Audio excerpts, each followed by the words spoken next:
wabarakatuh. Oke, dalam kesempatan kali ini kami dari kelompok 9 akan menjelaskan satu fenomena yang terjadi di alam semesta. Dalam tulisan kami yang berjudul Kronologi ledakan supernova sebagai isyarat akhir sebuah bintang dalam Al-Quran. Yang mana dalam pembahasannya nanti kita akan membahas 2 poin. Yang pertama mengenai bagaimana isyarat terjadinya supernova dalam perspektif Al-Quran dan tafsir. Yang kedua, bagaimana penjelasan sains mengenai kronologi terjadinya supernova.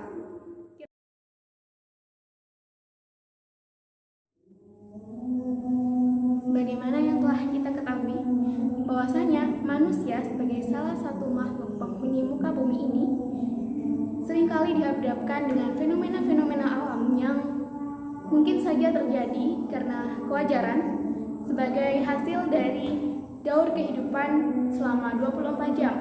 Namun, tidak jarang juga kita dihadapkan dengan fenomena yang menakjubkan yang jarang sekali ditemui dalam kurun waktu 1 kali dalam 24 jam. Seringkali kita beranggapan bahwasanya kita berada di muka bumi yang luas, hamparan yang luas.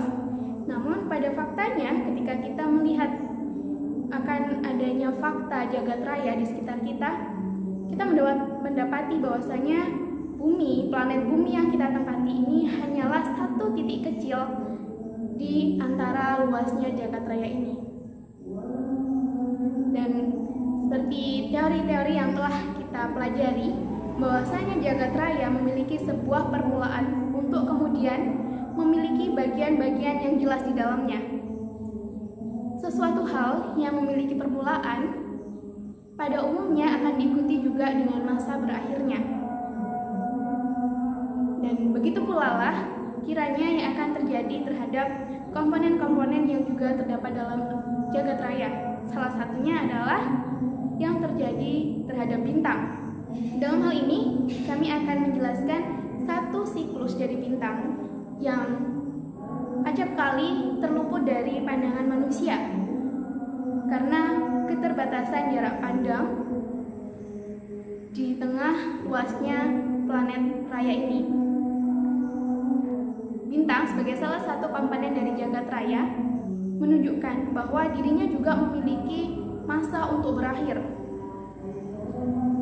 Terkadang nih kita juga melihat cahaya bintang di atas langit sana terlihat sangat redup.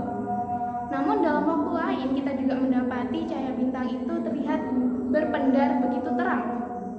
Nah, selain daripada efek posisi kita melihat bintang dari bumi ke langit yang begitu jauh, ada faktor lain yang terkadang tidak disadari oleh manusia, yang mana siklus dalam bintang ini menimbulkan satu efek yang luar biasa dalam waktu yang relatif singkat, efek terjadinya perubahan warna pada langit. Fenomena seperti ini yang dikenal dengan supernova. Kembali, seringkali kita dibuat takjub dengan apa-apa yang bermunculan di luar muka bumi. Para astronom menyatakan bahwa terdapat 9.000 bintang yang bisa disaksikan oleh penduduk muka bumi dengan mata telanjang. Artinya dalam penglihatan yang normal tanpa bantuan dari teleskop. Ribuan bintang yang terlihat seperti titik-titik tersebut ternyata dalam Al-Quran telah disebutkan bahwasanya suatu saat bintang yang begitu banyaknya akan dihapuskan.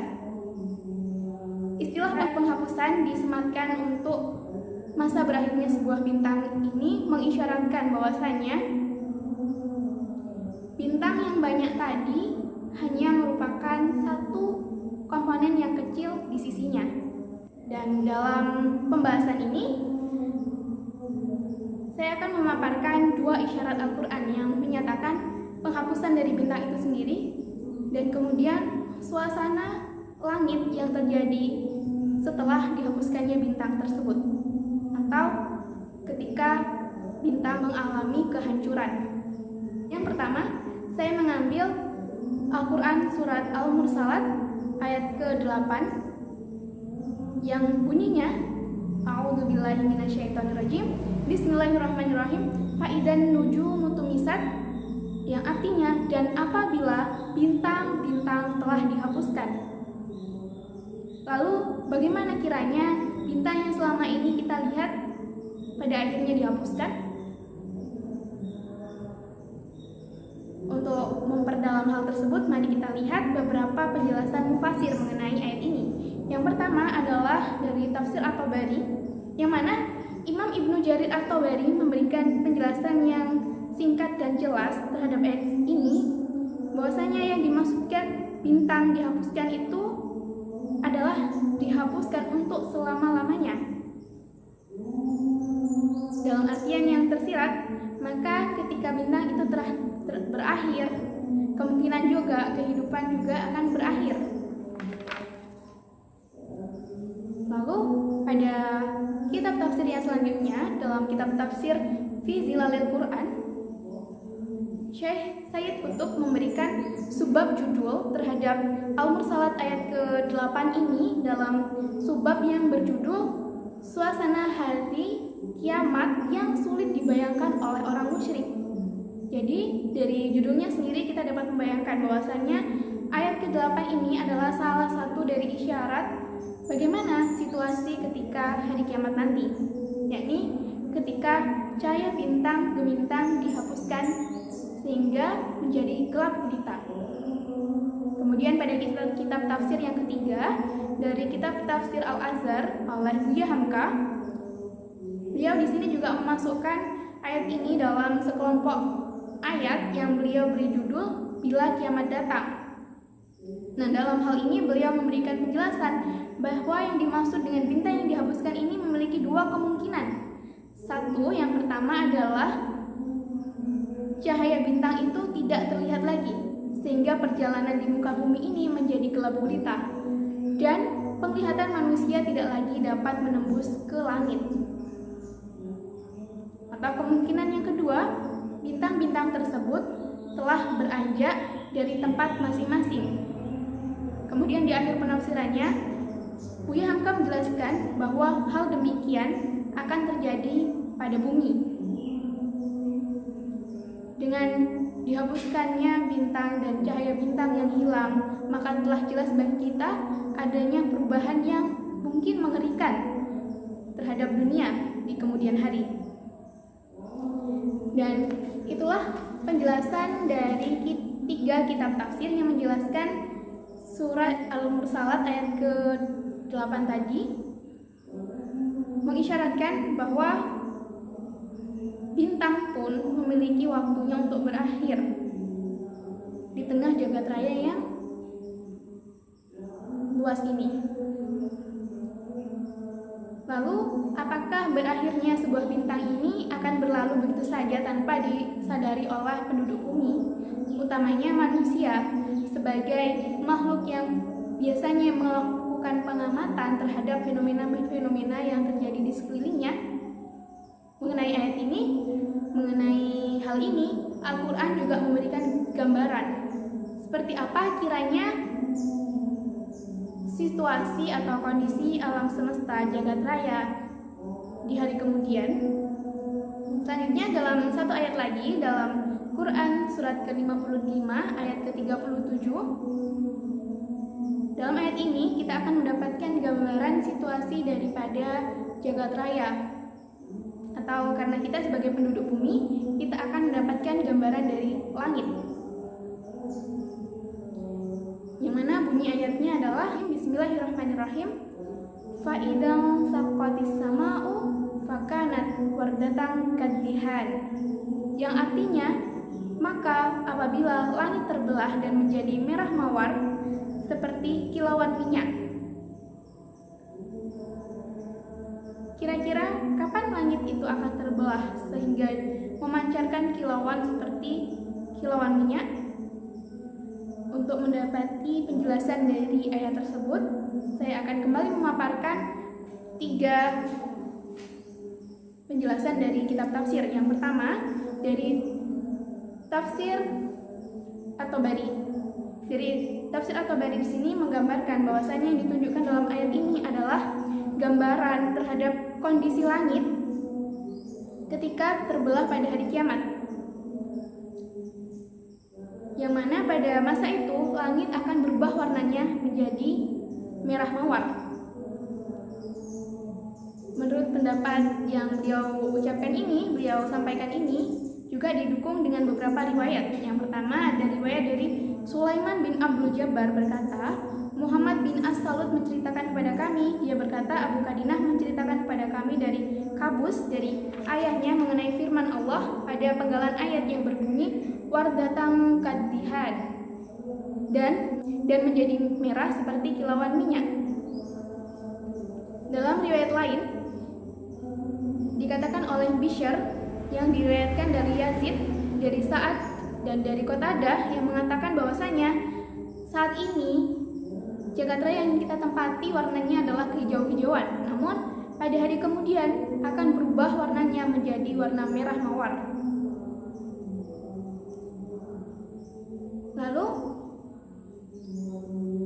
kiranya bagian mana yang berubah menjadi merah mawar tersebut, kilauannya seperti apa? Yang dikatakan kilauan minyak itu adalah kondisi perubahan pada warnanya. Bahkan dalam ayat tersebut juga kita dapat mengambil hikmah bahwasanya alam semesta memiliki umur dan masa kehancurannya, yakni ketika langit nanti telah terbelah dan warnanya berubah menjadi merah mawar. Kemudian pada kitab tafsir yang kedua, dalam kitab tafsir Fi Zilalul Quran, Sayyid Qutb menjelaskan dalam penafsirannya bahwasanya yang dimaksud dalam ayat ini warnanya akan berubah menjadi mawar merah, meleleh seperti minyak. Hal ini beliau jelaskan dalam himpunan ayat yang menjelaskan mengenai sifat alam semesta di hari akhir nanti, yang menunjukkan kehancuran secara menyeluruh pada jagat raya. Kemudian pada kitab tafsir yang terakhir, yakni pada kitab tafsir Al-Azhar, beliau meletakkannya dalam subbab penafsiran ayat dengan judul Jika Sanggup Melintasi Langit. Mengapa demikian? Ini artinya secara tersirat menunjukkan pada keterbatasan manusia, hal-hal yang ada di luar kemampuan manusia.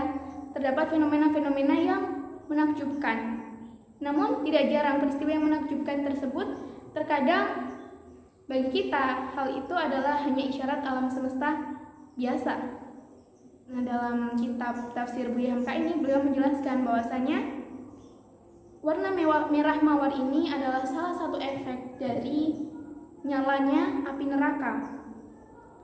Kemudian mengutip dari penjelasan Buya Hamka yang beliau berikan saat menafsirkan Quran Surah Al-Qamar ayat 3, beliau mengatakan bahwasanya apa-apa segala sesuatu yang terjadi di muka bumi ini adalah tanda-tanda atau ayat daripada kekuasaan Allah Subhanahu wa taala.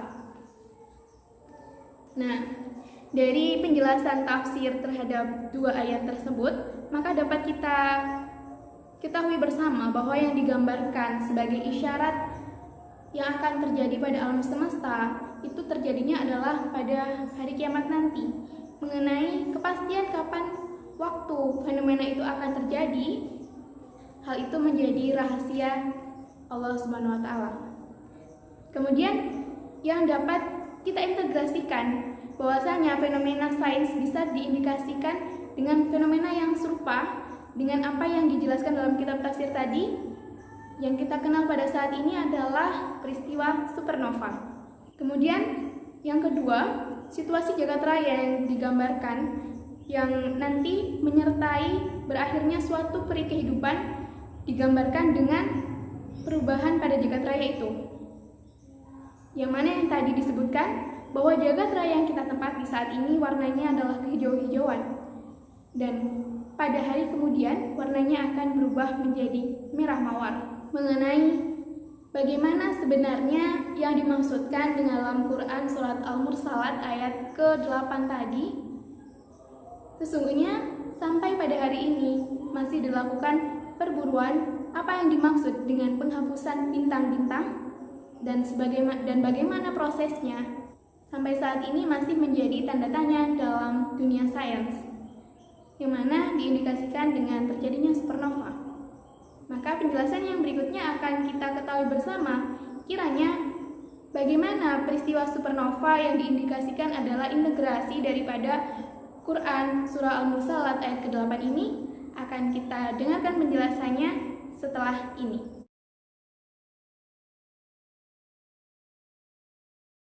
Oke, saya di sini akan menjelaskan proses terjadinya supernova dalam perspektif sains. Nah, peristiwa yang terjadi di alam semesta tidak secara keseluruhan dapat kita lihat dengan mata telanjang manusia. Nah, dalam arti itu tidak bisa kita lihat dalam mata secara langsung gitu. Nah, 10 galaksi yang diketahui dalam alam semesta ini memberikan gambaran luasnya alam semesta. Nah, salah satu fenomena yang ditemukan pada sains modern adalah fenomena supernova. Setidaknya memerlukan teleskop Hubble untuk mengamati peristiwa yang terjadi jauh dari bumi. Nah, dan sebelum saya menjelaskan proses terjadinya supernova ini, saya akan mengulas sedikit tentang akhir sebuah bintang, yaitu nova dan supernova. Nah, nova di sini itu memiliki kata arti baru dalam bahasa Latin. Nah, nova itu terjadi karena bintang yang kembali bersinar lagi setelah mati bertahun-tahun. Nah, nova ini adalah ledakan nuklir yang disebabkan oleh akresi sebuah katai putih.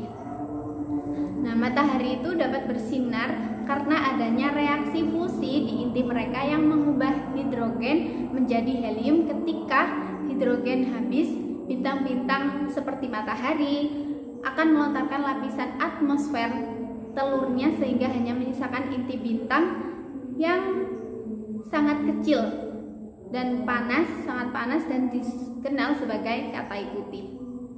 Nah, katai putih ini adalah inti atom bintang mati yang sudah kehabisan bahan bakar. Nah, biasanya katai putih ini cenderung berada dalam sebuah sistem bintang biner, di mana bintang itu mempunyai pasangan dan saling mengorbit satu sama lain.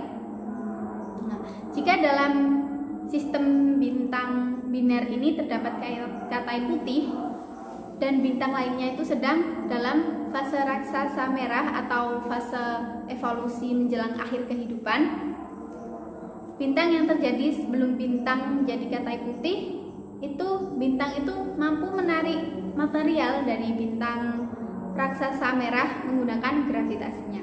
Nah, dan material bintang raksasa yang ditarik oleh katai putih tersebut akan menjadi hidrogen, dan hidrogen tersebut akan menyala dengan cepat ketika mencapai ke permukaan bintang katai putih yang sangat panas. Nah, hal ini menyebabkan ledakan nuklir besar di permukaan katai putih dan akhirnya bintang kembali bersinar. Nah, peristiwa ini itu disebut sebagai peristiwa nova. Dan selanjutnya yaitu peristiwa supernova.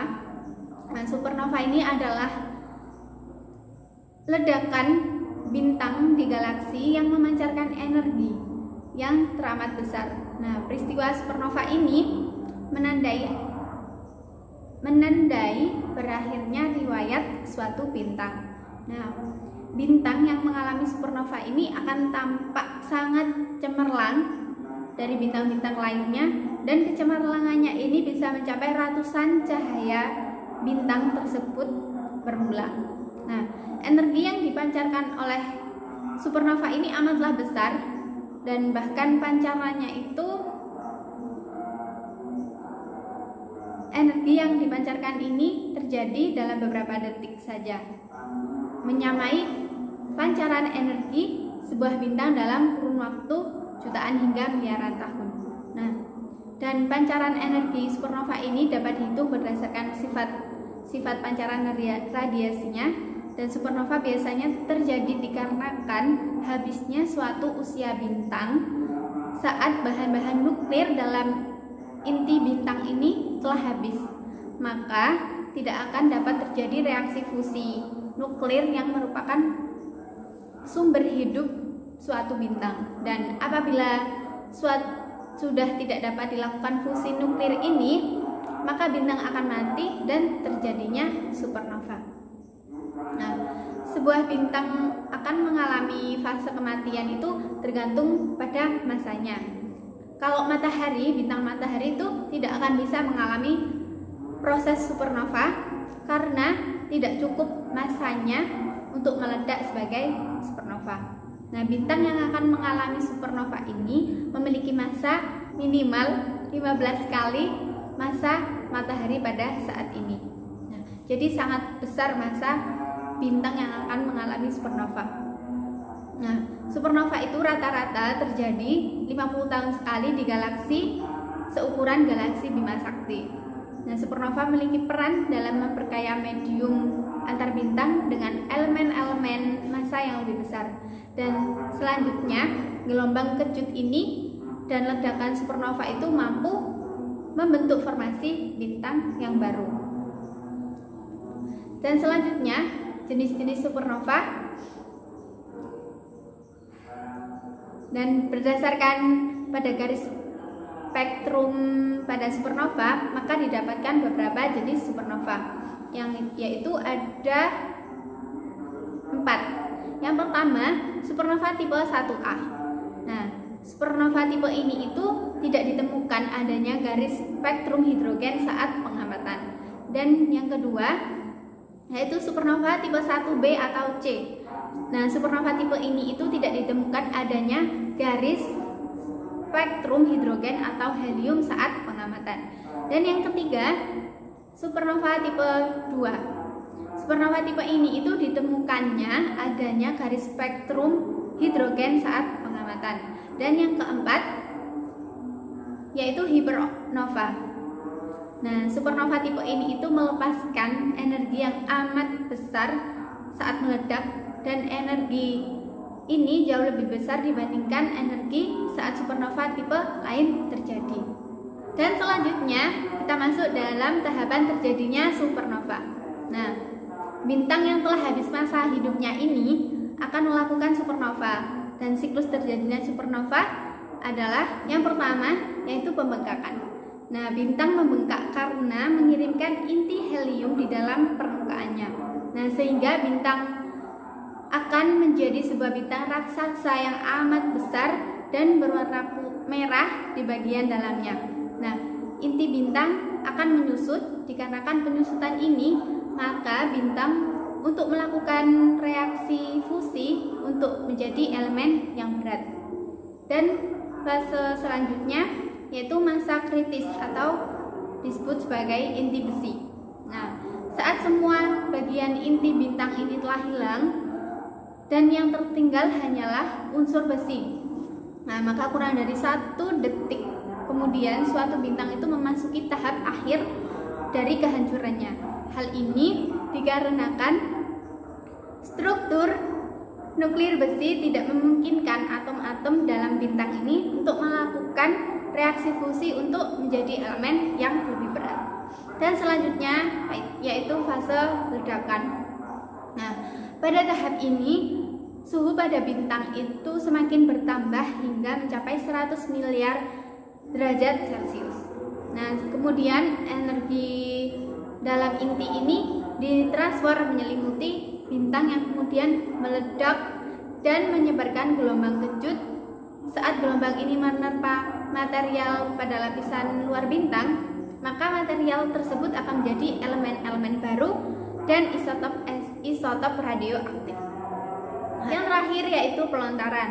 Pelontaran adalah gelombang kejut akan melontarkan material-material bintang ke ruang angkasa. Dan selanjutnya yaitu dampak dari supernova. Nah, supernova ini memiliki dampak bagi kehidupan di luar bintang tersebut. Di antaranya yaitu menghasilkan logam. Nah, pada inti bintang ini terjadi fusi nuklir. Pada reaksi ini dilahirkan unsur-unsur yang lebih berat dari hidrogen dan helium. Saat supernova terjadi, unsur-unsur ini dilontarkan ke bintang dan memperkaya awan antar bintang dan di sekitarnya dengan unsur-unsur berat. Dan Yang kedua, menciptakan kehidupan di alam semesta. Nah, supernova ini melontarkan unsur-unsur tertentu ke ruang angkasa. Nah, unsur-unsur ini itu kemudian berpindah ke bagian-bagian yang lain yang jauh dari bintang yang meledak tersebut. Nah, dan diasumsikan bahwa unsur atau material tersebut itu kemudian bergabung membentuk suatu bintang baru atau bahkan planet di alam semesta di luar galaksi Bima Sakti. Yang selanjutnya yaitu peristiwa supernova yang telah teramati. Nah, ada satu bintang yang melakukan supernova di ruang angkasa tiap 1 detik di kehidupan bumi. Hanya saja untuk menemukan bintang yang telah melakukan supernova ini itu sangat sulit dan banyak faktor yang memengaruhi dari pengamatan supernova.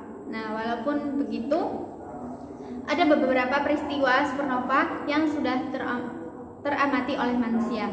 Nah, yaitu supernova 1994D.